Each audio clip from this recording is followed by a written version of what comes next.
I always understood that there really was no difference between me and the audience. At times, I might have had better shoes, but at the core of what really matters, that we are the same. And you know how I know that? Because all of us are seeking the same thing. You're here at this fabulous school, and we'll go out into the world and each pursue based upon what you believe your talents are, what your skills are, maybe your gifts are, but you're seeking the same thing. Everybody wants to fulfill the highest, truest expression of yourself as a human being. That's what you're looking for. The highest, truest expression of yourself as a human being. And because I understand that if you're working in a bakery and that's where you want to be, and that may be what you always wanted to do, is to bake pies for people or bake cakes for people or to offer your gift, then that's for you. And there's no difference between you and me, except that's your platform, that's your show every day. So my understanding of that has allowed me to reach everyone. And there's no way that you wouldn't, because that's what I truly feel. The way through the challenge is to get still and ask yourself, what is the next right move? Not think about, oh, I got all of this stuff. What is the next right move? And then from that space, make the next right move and the next right move. And not to be overwhelmed by it, because you know your life is bigger than that one moment. You know you're not defined by what somebody says is a failure for you, because failure is just there to point you in a different direction. If I leave you with nothing else, just know this for sure. There is not one thing that has ever happened to you, not one experience, not one encounter, not one crisis, not one joyful thing that hasn't happened just to make you better and help you rise.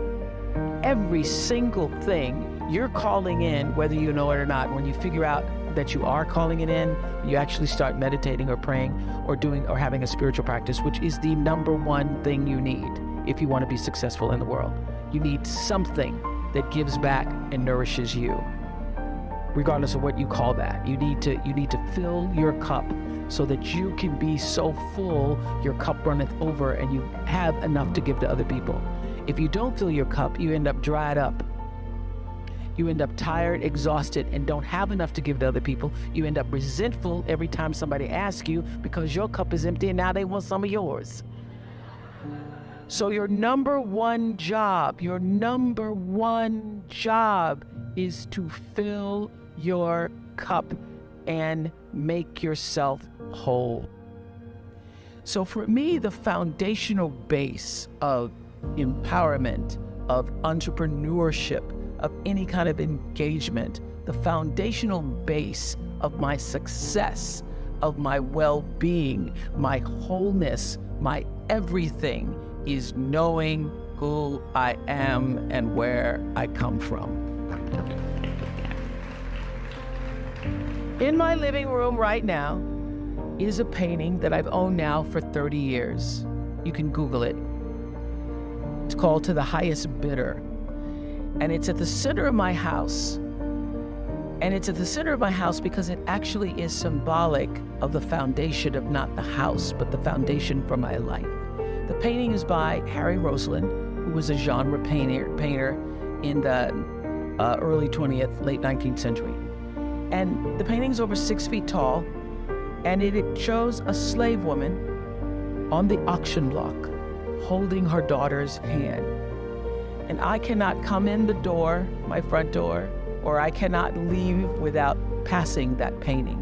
I am reminded of where I come from every day of my life, and I am reminded because I never want to forget it.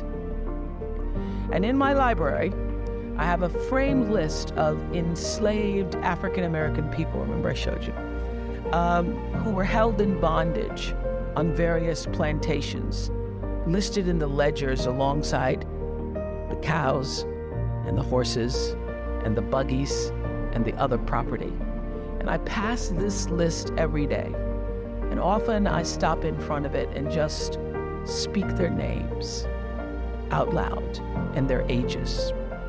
Jonas, 11 years old, $500. Sarah, 41 years old, $900. Elizabeth, 57, $800. And I force myself to consider the absurdity and the obscenity of prices being affixed to each one should they be placed up for sale.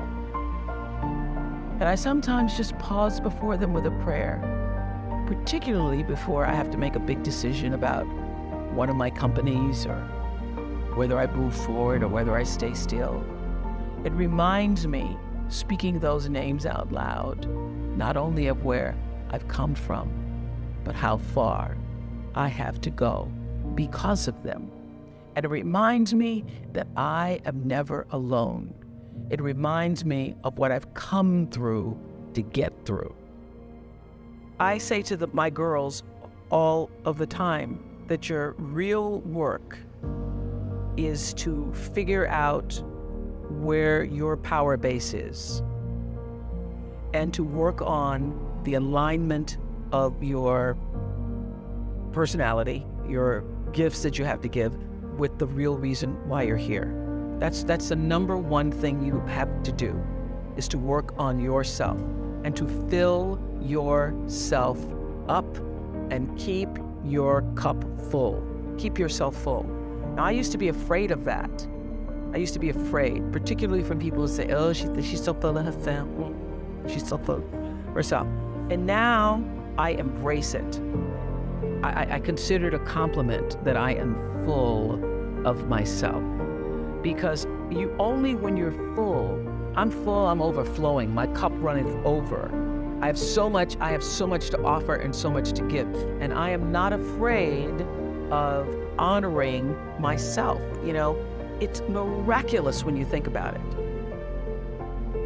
Everybody has a different talent. And the reason we're all so messed up is because you're looking at everybody else's talent. Yeah. And wishing you had some of their talent. All the energy that you spend thinking about, wishing about, being jealous of, envious of anybody else is energy that you're not only putting out is going to come back to you negatively, but you're taking that away from you. All your energy should be forced on, what do I have to offer? What do I have to give? How can I be used in service? Because Dr. King's message of not everybody can be famous, but everybody can be great, because greatness is determined by service. And there is not a job in here that you can do that you don't switch the paradigm to service and not make that job more fulfilling. I don't care what the job is. If you say, I'm a singer, I'm a dancer, I'm an artist, I'm a teacher, I'm a nurse, I'm a doctor, I'm a janitor, I'm a clerk, if you say, if I look at this from how do I use this in service to something bigger than myself, it no longer becomes a job. It becomes an offering to the world. The first law is the third law of motion in physics, which says, for every action, there's an equal and opposite reaction. And we showed that very beautifully in The Color Purple, when Miss Seeley says to Mr., everything you even try to do to me is already done to you. That is not just a rhetorical saying, that is law. That is Newton's third law of motion in physics, which says everything that goes out is coming back. It's just like everything that goes up is coming down, may take it a long time to come down, is coming down. Everything that goes out is coming back, it's coming back. So, to answer the power of manifestation and meditation, what meditation does is sync you up with the source. What meditation does is allows you to literally tap into the power that created you, so that you are in alignment with that. And so when you carry that out into the world, everything that you do comes from the center of that alignment that's coming from the source that we call God, we call divine energy, divine intelligence, whatever name you want to give it to, we call life. When you are synced up with life, life just gives to you.